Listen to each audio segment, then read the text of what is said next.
Hello student. पिछले lecture में हमने बायोलॉजिकल नाइट्रोजन फिक्सेशन देखी थी। आज इस लेक्चर में हमारा जो लास्ट टॉपिक बचता है एबायोलॉजिकल नाइट्रोजन फिक्सेशन, उसको हम डिस्कस करेंगे। ये जो हम इंडस्ट्रियल वे पे जब हमें लार्ज अमाउंट में नाइट्रोजन को फिक्स करवाना है, हमारे यूज़फुल नाइट्रोजन में कन्वर्ट करना है, उस टाइम पे हम ये प्रोसेस करते हैं। ठीक है, देखो जनरली तो आपका जो नाइट्रोजन है N2 फॉर्म में मिलेगा एटमॉस्फेयर में, वो तो आपका बाइंड कर नहीं सकता हमारी प्लांट्स के साथ भी, या फिर जो भी इसको रिएक्शन करनी है वो रिएक्शन ये नहीं कर सकता। ठीक है, क्योंकि जो N2 है वो इनर्ट नेचर को शो करता है। तो सबसे पहले हमें लेबोरेटरी में करना क्या पड़ेगा कि जो नाइट्रोजन है एटमॉस्फेयर में, उस नाइट्रोजन को हमें लेबाइल बनाना पड़ेगा। तो उसको हम लेबाइल किस फॉर्म में बना सकते हैं? लेबाइल हम उसे बना सकते हैं जब उनका उसका कोऑर्डिनेटेड कॉम्प्लेक्स बना दे। क्यों? जब उसका कोऑर्डिनेटेड कॉम्प्लेक्स फॉर्म हो जाएगा तो उस केस में क्या होगा, जो हमारा नाइट्रोजन मॉलिक्यूल है उसकी नाइट्रोजन की जो बॉन्डिंग होगी वो बॉन्डिंग कैसी हो जाएगी? वीक बॉन्डिंग हो जाएगी। ठीक है, जिसकी वजह से वो N2 का बॉन्ड क्लीव हो जाएगा और वो ईजिली क्या कर पाएगा? अमोनिया में कन्वर्ट हो पाएगा।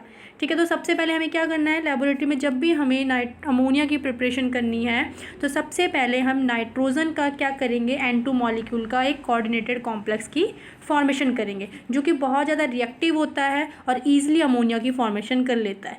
ठीक है, अब यहाँ पे हम देखें हमारे जो जनरली जो मिलता है हमें हमारी इन्वायरमेंट में, अगर देखा जाए तो कौन कौन से कॉम्प्लेक्स है जो हमारे बने हुए हैं। तो ट्रांजिशन मेटल के मोलिब्डेनम और टंगस्टन, ये हमारे नाइट्रोजन फिक्सेशन के लिए जो कॉम्प्लेक्स हैं ये हमारे पास अवेलेबल होते हैं और प्रिपेयर भी हम कर चुके हैं इनको। ठीक है, बहुत ईजिली हमें ये प्रिपेयर कर सकते हैं और इनका यूज़ हम आगे अमोनिया की फॉर्मेशन में कर सकते हैं। तो सबसे पहला काम हमारा, हमने कॉम्प्लेक्स तैयार किया एक मोलिब्डेनम और टंगस्टन जैसा। फिर उस कॉम्प्लेक्स का ट्रीटमेंट हम करते हैं किसी भी इनऑर्गेनिक एसिड के साथ। ये क्या हो सकता है? वो HCl, HBr, H2SO4 इस टाइप का कोई भी हम एसिड लेंगे, उस एसिड की रिएक्शन हम हमारे इस कोऑर्डिनेटेड कॉम्प्लेक्स के साथ करवाएंगे।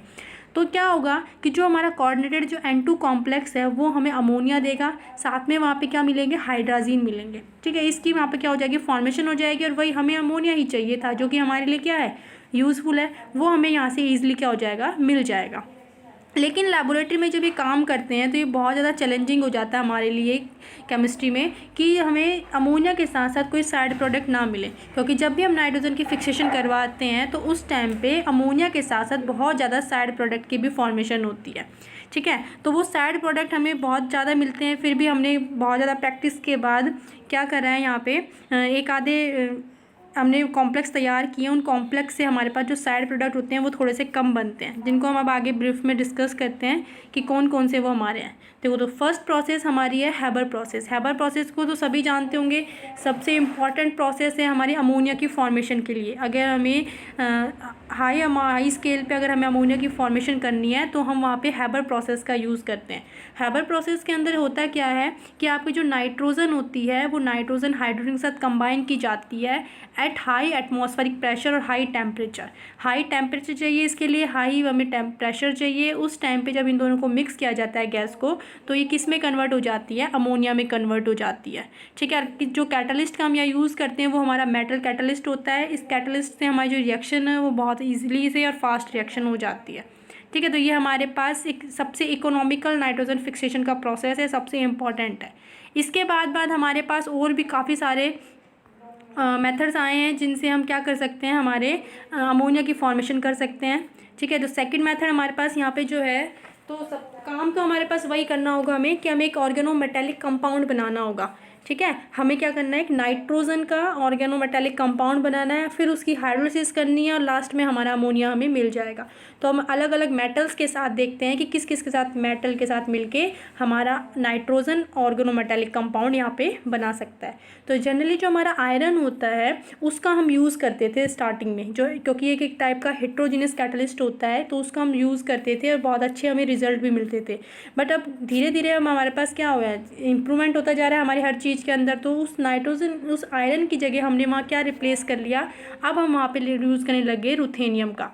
ठीक है, वहाँ हम यूज़ किसका करने लगे? रुथेनियम का यूज़ करने लगे। ये भी एक हमारा हेट्रोजीनियस कैटलिस्ट ही होता है।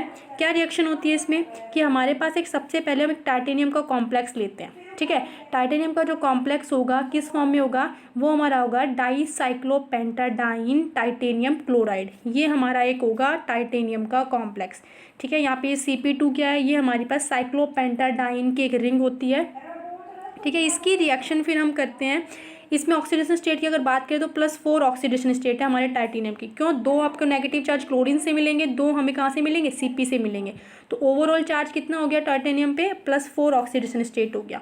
तो ये +4 ऑक्सीडेशन जो स्टेट का जो कॉम्प्लेक्स हमारे पास है टाइटेनियम का, सबसे पहले हम इसका करेंगे रिडक्शन इसका करेंगे किसकी मदद से? रिड्यूसिंग एजेंट की मदद से। यहाँ जो रिड्यूसिंग एजेंट का यूज़ किया जाएगा वो है हमारा इथाइल मैग्नीशियम ब्रोमाइड। ये इथाइल मैग्नीशियम ब्रोमाइड हमारे इस टाइटेनियम के कॉम्प्लेक्स का क्या कर देता है? रिडक्शन कर देता है।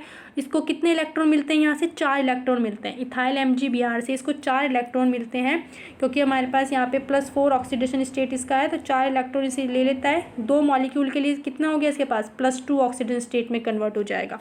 ठीक है, क्योंकि 2 टाइटेनियम है, 4 इलेक्ट्रॉन दिए, दोनों के पास क्या हो जाएंगे? 2 इलेक्ट्रॉन हो जाएंगे। तो 2 का रिडक्शन होने के बाद केवल यहाँ ऑक्सीडेशन स्टेट कितनी बचेगी? 2 ऑक्सीडेशन स्टेट बचेगी। तो टाइटेनियम हमारा +2 ऑक्सीडेशन स्टेट में आ गया है। अब उसके बाद वो नाइट्रोजन के साथ मिलकर क्या करता है? N2 के साथ मिलकर कॉम्प्लेक्स बनाता है। किस टाइप का? Cp2 titanium N2। ये हमारा कॉम्प्लेक्स तैयार हो चुका है। किसका? ऑर्गेनोमेटेलिक नाइट्रोजन का कॉम्प्लेक्स यहाँ बन चुका है। अब नेक्स्ट रिएक्शन में हम क्या करते हैं कि जो हमारे पास ये कॉम्प्लेक्स बना है नाइट्रोजन का, इसका हम रिडक्शन करते हैं।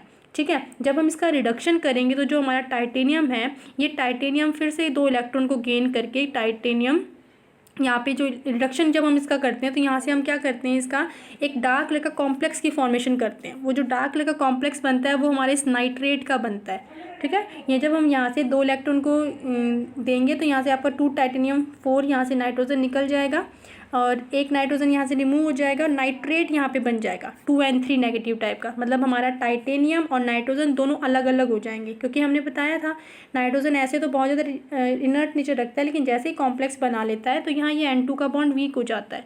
अब ये ईजिली टूट सकता है। तो किसकी फॉर्मेशन करता है? ये 2 नाइट्रेट की फॉर्मेशन करता है। अब इस 2 नाइट्रेट की जब हम हाइड्रोलिसिस करेंगे H2O के साथ तो ये क्या दे देगा? हमें अमोनिया बना के दे देगा। ठीक है, आई थिंक क्लियर हुई होगी सभी को रिएक्शन। एक बार फिर से दोबारा देख सकते हो। सम अप इसका क्या होगा हमारे पास कि जो N2 है, जो हमारा ये N2 इस टाइटेनियम के साथ बॉन्ड हो रखा है, इस N2 को जब हम क्या करते हैं 6 इलेक्ट्रॉन देते हैं तो ये किस में कन्वर्ट हो जाता है? हमारा नाइट्रेट में कन्वर्ट हो जाता है। और यहाँ पे फिर इसका हाइड्रोलिसिस करने के बाद किस में बन जाता है? ये अमोनिया में बन जाता है। ठीक है, तो ये हमारी प्रोसेस हो गई यहाँ पे। ऐसे ही अब एक क्या कर सकते हैं हम? दूसरे एग्जांपल ले सकते हैं अमोनिया बनाने के लिए। इस रिएक्शन से क्या होता है, जब हम यहाँ पे वेनेडियम का यूज़ करते हैं तो इसके केस में यहाँ पे क्या होता है कि हमारे पास 2 मॉलिक्यूल मिलते हैं हमें एक मेटल के रिडक्शन पे। मतलब जब हम एक वेनेडियम का मेटल का रिडक्शन करते हैं तो हमें वहाँ पे 2 मोल्स मिलते हैं हमारे अमोनिया के। ठीक है, तो ये रिएक्शन कैसे होगी? देखो, सबसे पहले हम VCl3 लेंगे जिसमें हमारा वेनेडियम 3 पॉजिटिव ऑक्सीजन स्टेट में होगा। इसको 3 इलेक्ट्रॉन देकर इसका रिडक्शन किया जाएगा, ये V0 में कन्वर्ट हो जाएगा। ठीक है, फिर यह नाइट्रोजन का एडिशन करेंगे तो नाइट्रोजनेटेड हमारा कॉम्प्लेक्स तैयार हो जाएगा। उसके बाद जब हम इसका अगेन रिडक्शन करेंगे यहाँ पे तो ये क्या हो जाएगा? 3 लिथियम नेप्थलाइड की प्रेजेंस में जब हम इसकी रिएक्शन करेंगे तो ये हमारा जो V3 में कन्वर्ट होके यहाँ नाइट्रेट की फॉर्मेशन कर लेगा। ये जो नाइट्राइड हमारा बनेगा, ये नाइट्राइड की जब हम हाइड्रोलिसिस करेंगे तो फिर अगेन हमें क्या मिल जाएगा? अमोनिया मिल जाएगा। देखो, हर एक रिएक्शन में यही होता है, बस केवल हमारे यहाँ मेटल चेंज होगा। मेटल का क्या करेगा? सबसे पहले कॉम्प्लेक्स बनाएगा हमारे नाइट्रोजन के साथ मिलके, फिर नाइट्रोजन के साथ कॉम्प्लेक्स बना के हम उसका क्या करेंगे? नाइट्राइड बनाएंगे और नाइट्राइड की हाइड्रोलिसिस के बाद हमें क्या मिल जाएगी? अमोनिया मिल जाएगी। ठीक है, हर किसी में यही रिएक्शन होगा। अब जैसे सेकंड यहाँ पे नीचे ऊपर देखते हैं, यहाँ पे हमारे पास टाइटेनियम क्लोराइड हमारे पास है। इसमें क्या होगा? टाइटेनियम क्लोराइड की हम एल्युमिनियम के साथ रिएक्शन करवाएंगे तो टाइटेनियम हमारा 0 ऑक्सीजन स्टेट में हो जाएगा, मीन्स इसका रिडक्शन हो गया है। फिर N2 को इससे बाइंड करेंगे। N2 से बाइंड करने के बाद फिर हमारे पास एल्युमिनियम की प्रेजेंस में रिएक्शन होगी तो ये नाइट्राइड की फॉर्मेशन कर लेगा और वो नाइट्राइड की हाइड्रोलिसिस के बाद फिर से हमें क्या मिल जाएगी? अमोनिया मिल जाएगी। सिंपल रिएक्शन है बिल्कुल। एक और लास्ट हमारे पास यहाँ रिएक्शन है जो कि हम यहाँ प्रोसेस कर सकते हैं, वो है हमारा रुथेनियम का कॉम्प्लेक्स। कि हम यहाँ क्या करें? सबसे पहले जो हमारे को एक रुथेनियम है, उस रुथेनियम के साथ भी हम रिएक्शन कर सकते हैं। देखो यार, अमोनिया पेंटा अमोनियम रुथेनियम क्लोराइड, ये हमारा एक कॉम्प्लेक्स है। इसकी रिएक्शन हम करते हैं हाइड्रोजन की प्रेजेंस में, हम इसका रिडक्शन करते हैं। इस रिएजेंट जो कॉम्प्लेक्स है, इस कॉम्प्लेक्स का हम हाइड्रोजन की प्रेजेंस में इसका रिडक्शन करते हैं। जब इसका रिडक्शन किया जाता है तो यहाँ पे रिडक्शन के बाद हाइड्रोलिसिस करने के बाद हमें यहाँ पे क्या मिल जाता है? ये वाला कॉम्प्लेक्स मिल जाता है। इसमें कुछ नहीं हुआ है, केवल रिडक्शन जब हमने करा तो जो Cl है ये हमारा किससे रिप्लेस हो गया? वाटर से रिप्लेस हो गया। अब इसकी हम एडिशन करते हैं नाइट्रोजन का, तो क्या हो जाएगा यहाँ पे, इस वाटर से रिप्लेस हो जाएगा हमारा नाइट्रोजन, जो कि पेल येलो कलर का एक सॉल्यूशन बनाएगा। अब हमारे पास यहाँ पे नाइट्रोजन का एक ऑर्गेनोमेटेलिक कंपाउंड यहाँ पे कॉम्प्लेक्स बन चुका है। अब यहाँ से हम इजीली आइसोलेट कर सकते हैं हमारे किसके, अमोनिया को। कैसे करेंगे, सिंपल है, क्या कर दें, हाइड्रोलिसिस कर दें इसकी। जैसे हम इसकी हाइड्रोलिसिस करेंगे, यहाँ से हमारे पास ये नाइट्रेट बनेगा, और नाइट्रेट बनने के बाद जो हमारा हाइड्रोलिसिस के बाद हमें क्या मिल जाएगा, अमोनिया मिल जाएगा। तो जो N2 के जो कॉम्प्लेक्स यहाँ पे बनते हैं ये बहुत ही ईजिली सिंथेसाइज कर सकते हैं हम इन्हें, ठीक है। जो N2 के कॉम्प्लेक्स होते हैं इनको बस केवल एक प्रोसेस इनके साथ करनी पड़ती है कि इनका रिडक्शन कर दो। जैसे ही आप इसका रिडक्शन करोगे वो किस में कन्वर्ट हो जाएंगे, अमोनिया में कन्वर्ट हो जाएंगे, ठीक है। तो ये सबसे इम्पॉर्टेंट हमारी रिएक्शन है जो कि हम लेबोरेटरी में परफॉर्म कर सकते हैं, और एबायोलॉजिकल प्रोसेस के थ्रू हम नाइट्रोजन फिक्सेशन यहाँ पे करवा सकते हैं। जो हमारी N2 एटमॉस्फेरिक N2 थी, जो कि इनर्ट नेचर रखती थी, उसको भी हमने क्या कर लिया, यूज़फुल नाइट्रोजन कॉम्प्लेक्स बना के उसको अमोनिया में कन्वर्ट कर लिया। तो ये हमारे पास आज हमारा ये बायोऑर्गेनिक केमिस्ट्री का चैप्टर फिनिश होता है। ये हमारे यूनिट का लास्ट टॉपिक था, एबायोलॉजिकल नाइट्रोजन फिक्सेशन। अगर किसी को कोई भी डाउट हो तो मुझे बता दें, उसको जो भी डाउट होगा वो हम क्लियर कर लेंगे, ठीक है। Okay, thank you.